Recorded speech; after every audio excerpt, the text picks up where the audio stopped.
Hello guys, Craig from fixitfallows. I am here with my Audi TT Mark III key fob. This key fob is probably used on many other Audis too, and the problem I got is the battery has run out, so I need to replace it. This is a super easy job to do.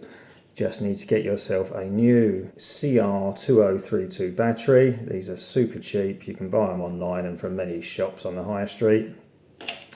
And then you take your key fob.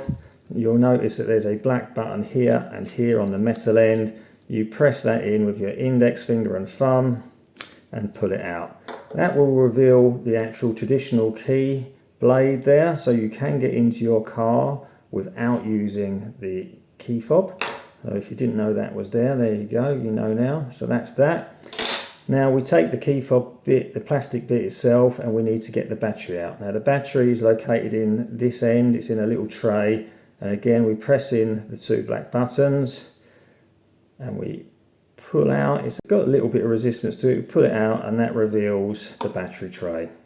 There is the old CR232 battery, and we just pop it out like that.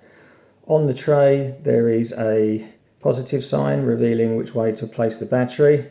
Now, on a CR2032 battery, the positive side is the big flat section there, and it's got a positive sign on it. Top side there with the sort of perforations and the ring is the negative side.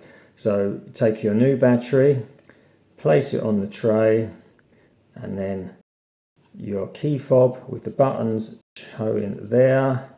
You want your tray in this position, and it goes back in the slot, and you just push it in until it can't go any further like that, and that's done. And then you take your blade, put it into the slot there, push it in, and done. Super easy. Anyway guys, thanks for watching. Please be sure to check out some other videos, like and subscribe, and I shall see you again very soon. Cheers, bye bye.